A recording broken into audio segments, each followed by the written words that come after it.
청년들이 고민하고 있는 몇 가지가 있습니다. 그 중에 하나가 이제 직장, 어떤 직장을 내가 가져야 할 것이고 앞으로 미래는 어떻게 될 것인가, 그런 고민도 있고요. 그 다음에 내가 어떤 사람과 만나서 어떤 가정을 꾸려야 될까, 이런 것도 사실 우리 청년들의 가장 큰 고민 중에 하나입니다. 비록 지금의 어떤 청년의 시기를 보내고 있는 우리 청년들뿐만이 아니라 그 시기를 겪어온 이 자리에 계신 모든 성도님들도 아마 동일하게 그런 시기들을 겪으셨을 것입니다. 특별히 어떤 사람을 만나야 될까, 또 어떤 사람과 내가 결혼을 해야 될까, 이게 사실 굉장히 큰 고민, 그리고 저희들이 풀어야 할 숙제 중에 하나였을 것입니다. 그래서 청년의 때에는 정말 이렇게 조금이라도 마음에 드는 사람이 있으면 이제 고백을 하기도 하고요, 열심히 노력을 하기도 합니다. 그래서 마음에 드는 이성이 나타났다, 그럼 어떻게 하죠? 어떻게든 그 사람의 마음을 빼앗기 위해서 선물을 주기도 하고, 편지를 쓰기도 하고, 또 여러 가지 많은 노력들을 하게 됩니다. 그래서 그런 것들을 열심히 하다가 상대방이 마음을 열어주면 이제 그때부터 연애가 시작이 되는 거죠. 근데 만약에 상대방이 마음을 안 연다, 그럼 포기하거나 스토커가 되거나, 물론 스토커가 되면 안 되겠죠. 네, 그래서 우리가 연애할 때, 연애를 시작하기 전에 마음에 드는 이성에게 열심히 노력을 하게 됩니다. 근데 만약에 그렇게 상대방의 마음이 열렸습니다. 마음이 열리고 난 다음에 이제 마음이 열리고 우리가 연애가 시작이 딱 됐다, 이제 교제를 하는 사이가 됐다. 그럼 그때부터는 어떻게 될까요? 그때부터는 이제 이미 잡은 고기니까 그냥 아무것도 노력 안 해도 됩니까? 그러면 끝나요 또. 그동안 했던 노력이 물거품이 됩니다. 그러니까 연애가 시작이 돼도 그때부터 또 열심히 노력을 해야 되죠. 그래서 만약에 내가 그렇게 연애를 하기 전에 그때보다 내가 조금이라도 못하면은 당장 무슨 말이 나오죠? 변했다. 옛날엔 안 그랬는데, 이런 얘기가 나오죠. 그래서 연애를 시작하고 교제를 시작해도 끊임없이 열심히 노력을 해야 됩니다. 언제까지요? 결혼할 때까지, 그죠? 결혼할 때까지 열심히 노력을 해요. 그래서 결혼에 골인을 하게 됩니다. 자, 그러면 이제 결혼을 했어요. 그럼 결혼을 하고 난 다음에는 이건 진짜 내가 완전히 잡은 물고기니까 이제부터는 그냥 내가 하고 싶은 대로 하고 더 이상 노력을 안 해도 됩니까? 아니죠. 우리가 이거를 이제 지금 청년들이 잘 모르고 있는 부분이기도 한데, 결혼을 하면 끝나는 줄 알아요. 결혼을 하면은 자연스럽게 행복해지고 나의 삶이 굉장히 핑크빛, 장밋빛 이렇게 될 줄로 알지만, 이 자리에 계신 모든 결혼해 보신 분들은 아시죠? 결혼을 하면 핑크빛입니까? 장밋빛입니까? 어떤 빛입니까? 너무 짙습니까? 색깔이? 결혼을 하고도 우리가 끊임없이 노력을 해야 됩니다. 그죠? 끊임없이 노력을 해야 되고, 이 가정을 지키기 위해서, 또 서로를 더 잘 돌보고 잘 섬기기 위해서 끝이 아니고 시작인 거죠. 결혼이 끝이 아니고 또 다른 인생의 시작이고요. 그리고 정말로 추악한 죄인을 가장 가까이서 이렇게 바라볼 수 있는 그런 시간이 되는 거죠. 그래서 정말 자기를 부인하고 자기 십자가를 지고 평생을 살아가야 되는 그런 기회가 열리는 그런 게 결혼이라고 할 수가 있습니다. 그러니까 그런 어떤 환상들을 벗어버리고 이제 현실로 돌아오게 된다면, 우리가 결혼을 하고 난 다음에 이런 각오를 해야 되는구나, 좀 이렇게 열심히 노력을 해서 이 관계를 계속해서 만들어 가야 되는구나, 그렇게 우리가 생각을 해야 되는 것이죠. 그래서 인간관계에서 보면요, 우리가 어떤 이런 관계들을 유지하기 위해서 끊임없이 노력이 필요합니다. 끊임없이 노력을 해야 합니다. 그런데 이것이요, 하나님과의 관계 속에서도 마찬가지입니다. 우리가 하나님과의 관계 속에서 내가 예수님 믿고 구원받으면 끝나지 그 이후에 내가 노력할 게 뭐가 있나, 예수 믿고 구원받고 그때부터는 그냥 내가 마음대로 내가 하고 싶은 대로 하면서 살면 되는 거 아닌가, 이렇게 잘못 생각하고 있는 경우들이 많이 있습니다. 근데 그렇지 않습니다. 하나님과의 우리와의 관계 속에서도요, 우리가 끊임없이 노력을 해야 됩니다. 그러니까 하나님의 말씀을 듣고 하나님의 말씀에 순종하고 하나님과의 관계를 계속해서 유지하기 위해서는 우리에게 끊임없이 노력이 요구된다라는 것입니다. 근데 만약에 내가 그 노력하기를 멈춘다고 생각을 해봅시다. 연애를 하다가 내가 노력하는 걸 멈춰요. 결혼을 했는데 그 관계를 유지하기 위해서 내가 만약에 더 이상 노력을 하지 않는다. 그렇게 되면 그 관계가 어떻게 될까요? 엉망진창이 되는 겁니다. 그죠? 그러다 나중에 정말로 안 좋은 일들이 발생할 수도 있습니다. 근데 하나님과의 관계 속에서도 마찬가지예요. 우리가 예수님을 믿고 교회에 나오고 신앙생활 하는 것은 시작입니다. 절대로 끝이 아니에요. 그러니까 예수님을 믿고 구원받고 하나님의 백성이 되어서 교회에 나와서 신앙생활 하는 건 시작이고요. 그때부터 우리는 끊임없이 노력을 해야 됩니다. 근데 만약에 내가 노력하는 것을 멈추면 어떻게 돼요? 그러면은 하나님과의 관계가 엉망진창이 되는 거예요. 그런 대표적인 예가 오늘 본문에 등장하는 솔로몬, 그리고 그 이후에 나오는 열왕기 상하의 여러 왕들의 이야기입니다. 자, 이스라엘 백성들은 자기들이 하나님의 백성이라고 생각을 했습니다. 그리고 하나님으로부터 율법도 받았고요. 하나님으로부터 선택을 받은 거룩한 백성, 선민이라고 생각을 했어요.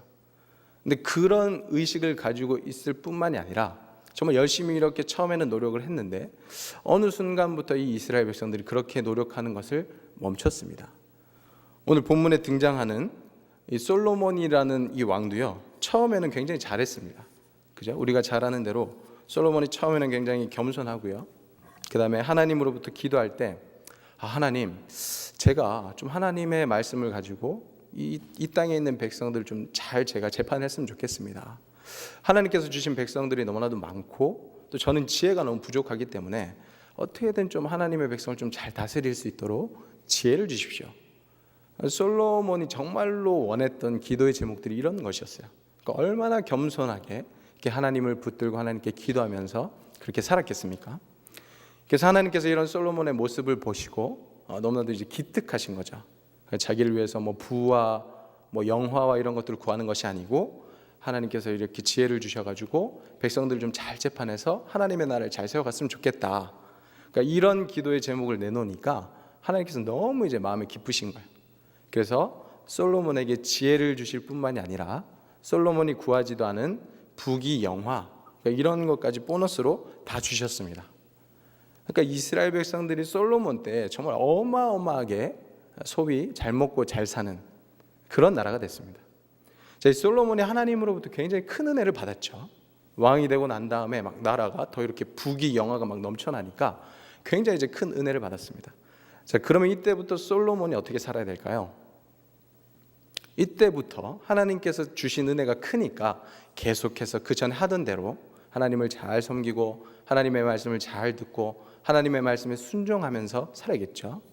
그렇게 하나님께서 주신 은혜에 보답하면서 살아가는 게 맞는 거죠, 인간이라면. 근데 이 솔로몬이 점점 마음이 변하기 시작했습니다. 그게 오늘 본문의 말씀인데요. 오늘 본문의 말씀을 잠깐 다시 보도록 하겠습니다. 11장 9절부터 보시면 솔로몬이 마음을 돌려 이스라엘의 하나님 여호와를 떠나므로 여호와께서 그에게 진노하시니라. 여호와께서 일찍이 2번이나 그에게 나타나시고 일에 대하여 명령하사 다른 신을 따르지 말라 하셨으나 그가 여호와의 명령을 지키지 않았으므로 여호와께서 솔로몬에게 말씀하시되 내게 이러한 일이 있었고 또 내가 내 언약과 내가 내게 명령한 법도를 지키지 아니하였으니 내가 반드시 이 나라를 내게서 빼앗아 내 신하에게 주리라. 자, 하나님께서 솔로몬에게 말씀하시기를 네가 마음이 떠났다. 내가 그렇게 하지 말라고 했던 그런 일들은 네가 지금 하고 있느냐. 그러니까 내가 이 나라를 빼앗아서 내 신하에게 주겠다.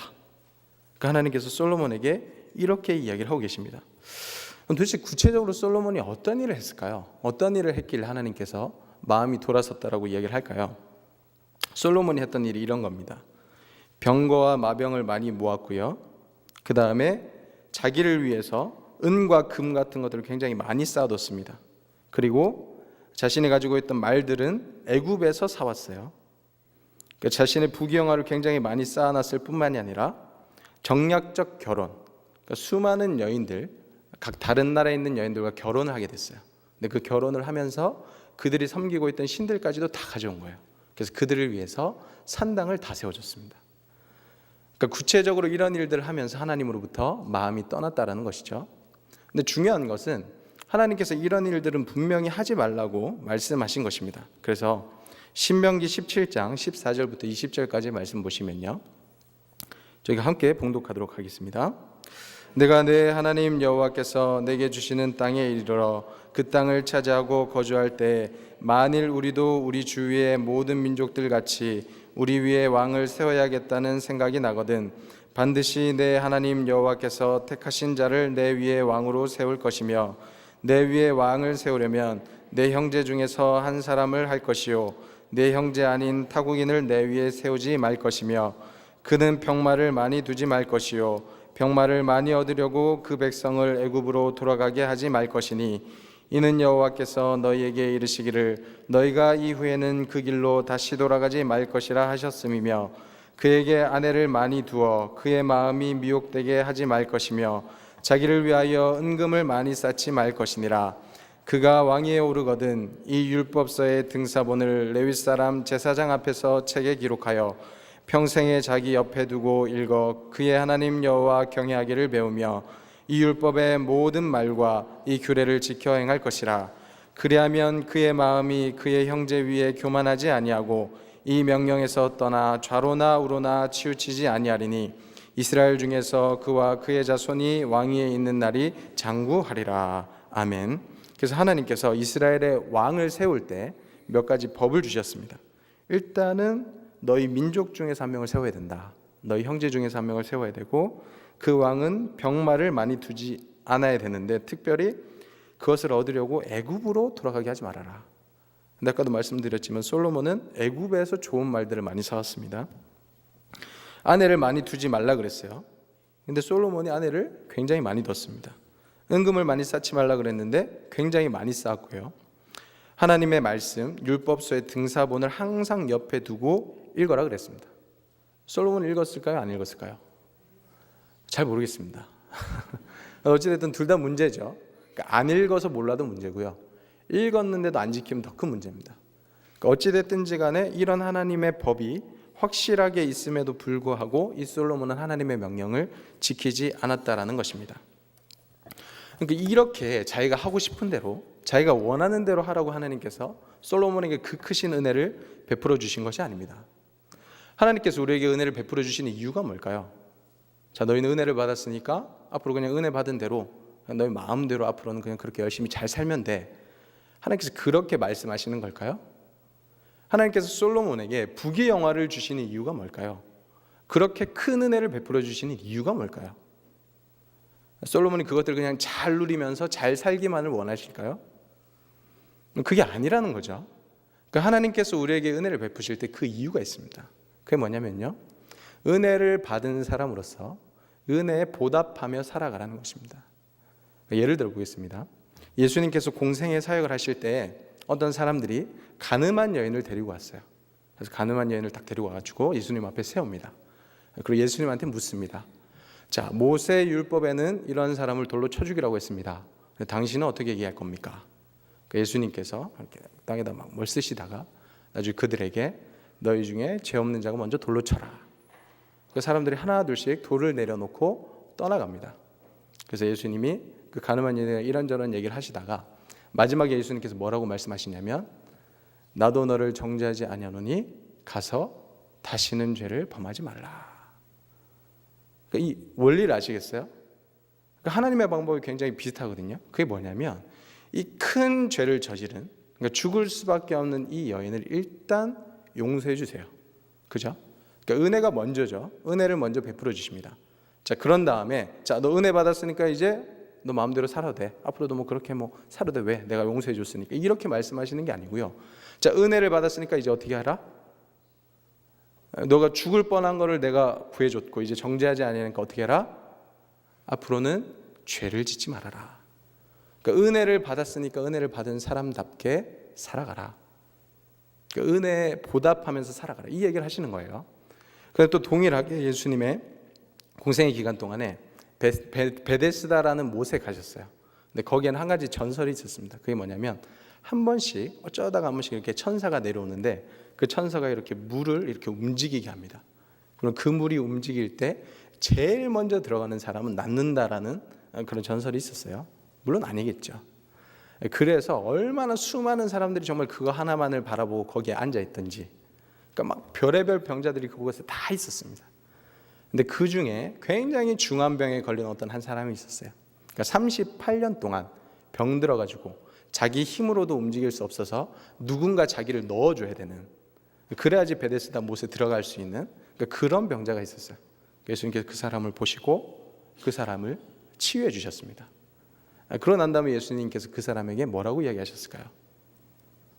자, 이제 네가 나았지? 앞으로 더 심한 것이 생기지 않도록 어떻게 해라? 죄를 짓지 말아라. 그러니까 원리가 동일하죠. 뭡니까? 처음에는 은혜를 베풀어 주시는 거예요.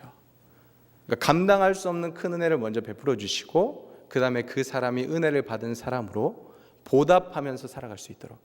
그러니까 죄를 짓지 말라는 것은 결국 하나님의 은혜에 보답하면서 살아가라는 거죠. 하나님의 말씀대로 살아가라는 것입니다. 그러니까 하나님께서 이 일을 위해서 은혜를 주신다니까요. 그러니까 결국에는 솔로몬도 마찬가지입니다. 하나님께서 솔로몬에게 은혜를 베풀어 주신 이유는 너 혼자 잘 먹고 잘 살아라, 이스라엘 백성들이 잘 됐으면 좋겠다, 이게 아니고 너희가 이제 은혜를 받았으니까 은혜를 받은 사람으로서 하나님의 말씀에 응답하고 보답하면서 살아가야 된다. 죄를 멀리하고 하나님의 말씀에 순종하면서 살아가고, 그래서 수많은 사람들에게 하나님의 사랑을 전해줘야 된다. 그러니까 이렇게 사실은 솔로몬에게 은혜를 베푸신 거예요. 근데 지금 솔로몬이 어떻게 하죠? 그렇게 하지 않고 마음을 돌려서 하나님을 떠났습니다. 하나님 아닌 다른 것들이 계속해서 시선을 돌리고 있고요. 그런 것들을 쫓으면서 하나님의 은혜를 굉장히 헛된 것으로 만들었습니다. 그래서 그 결과 나라가 엉망진창이 되어버렸어요. 이 이스라엘이 너무 형편없이 되어버렸습니다. 그래서 솔로몬 이후에 나라가 두 개로 쪼개지고요. 북이스라엘 같은 경우에는 왕조가 9개나 됩니다. 그러니까 남유다 같은 경우에는 그냥 유다 자손 중에서, 그러니까 다윗의 후손 중에서 계속해서 왕이 나타났기 때문에 왕조가 바뀌는 일은 없었습니다. 근데 북이스라엘 같은 경우에는 나머지 10지파가 같이 이제 연합해가지고 나라를 만들었는데 끊임없이 약 한 200년 동안 역사가 진행이 되는데 서로 계속 싸우는 거예요. 그러니까 200년 동안 왕조가 9번 바뀌었습니다. 그러니까 쿠데타가 9번이나 일어났어요. 그러니까 그 나라에 무슨 평화가 있겠습니까? 평안이 없는 거예요. 그러니까 200년 동안 계속 왕조 바뀌지, 또 왕은 19명이나 있었어요. 200년 동안. 그러니까 그 나라에 뭐가 있겠어요.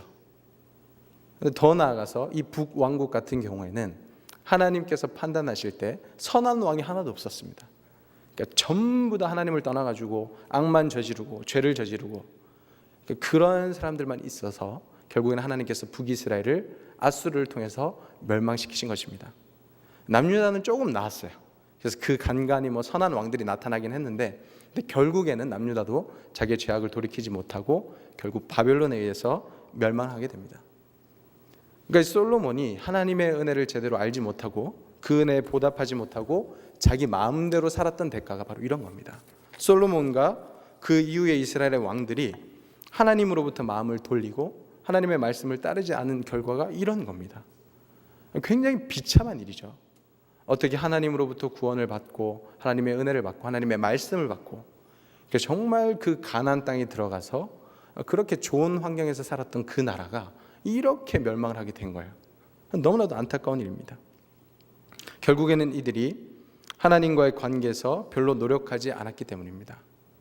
그들이 열심히 하나님의 말씀을 듣고 하나님의 말씀에 순종하고 하나님의 뜻을 알기 위해서 노력을 해야 되는데 이들이 그것을 멈췄습니다.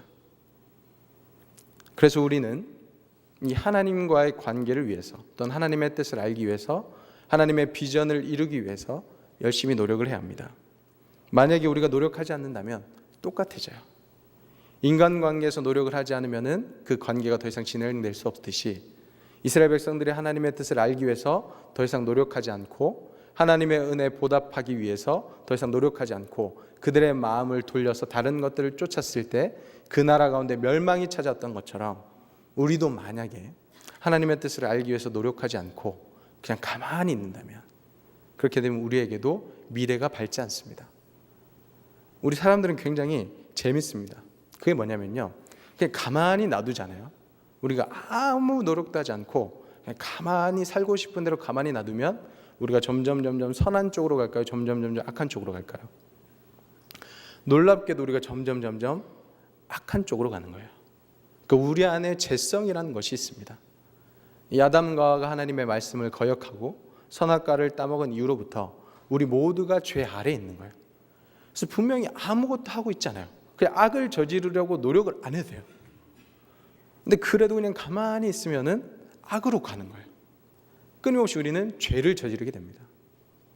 정말 놀랍게도 우리가 노력 안 하고 할 수 있는 게 딱 하나 있습니다. 그게 뭐냐면 죄를 저지르는 거, 악을 저지르는 거. 우리가 선을 행하기 위해서는 열심히 노력을 해야 되잖아요. 열심히 노력을 해야 되고 수고를 해야 되고 때로는 그런 것들이 힘들 때가 있습니다. 근데 우리가 죄를 저지르고 악을 저지르는 거는 그냥 너무 재밌어요. 별로 힘도 안 들고요. 그래서 뭐 사람들끼리 막 몇 명 모이면은 그냥 막 다른 사람 욕하고 이런 건 너무 쉽잖아요. 그런 것들이 우리가 기본적으로 가지고 있는 죄성이라는 것입니다. 근데 이런 것들을 이겨내기 위해서는 우리가 어떻게 되느냐? 가만히 있으면 안 되는 거예요. 가만히 그냥 뭐 알아서 잘 되겠지. 내 신앙이 그냥 내가 노력 안 해도 그냥 매주일마다 이렇게 교회 나오고 이렇게 하면 알아서 잘 자라겠지. 절대 그렇지 않습니다. 세상에 있는 모든 것들이 노력 없이 이루어지는 것은 없어요. 그죠?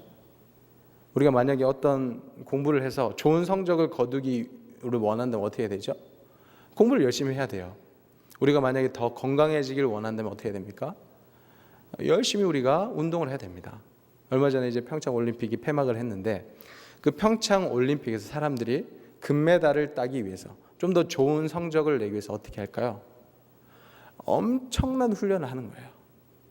근데 우리가 유독 신앙적인 부분에 있어서는 여기에 대해서 굉장히 관대한 것 같아요. 그래서 그냥 별로 노력을 안 해도 신앙 뭐 알아서 잘하겠지. 뭐 교회 애들이 가면은 알아서 애들의 신앙이 성장하겠지. 절대 그렇지 않습니다. 우리의 신앙도 우리가 열심히 노력을 해야 돼요. 이것이 너무 중요한 거지 않습니까, 여러분? 우리가 이 세상 그 어떤 것보다 이 신앙에 관련된 건 가장 중요한 거예요. 왜냐하면 우리의 영원한 생명이 걸려 있는 것이기 때문에. 그러니까 우리가 결코 등한시할 수 없는 겁니다. 근데 우리가 너무나도 이 신앙의 부분에 있어서는 너무 관대하다는 거예요. 알아서 되겠지. 물론 하나님의 은혜가 있습니다. 우리가 뭐 하나님의 은혜 없이 우리가 노력해서 다 된다는 말은 아니에요. 그러나 그 하나님의 은혜 플러스 우리의 노력이 반드시 필요하다는 거예요. 아니면 솔로몬과 그 이후에 여러 이스라엘 백성들의 왕처럼 그렇게 될 수가 있습니다. 우리가 노력하지 않으면요, 우리는 끊임없이 악한 길로 가게 돼 있습니다. 그래서 우리가 말씀을 더욱더 가까이 해야 되고요, 더욱더 예배의 자리에 빠지지 않고 나와야 되고요, 더욱더 하나님 앞에 기도를 해야 돼요.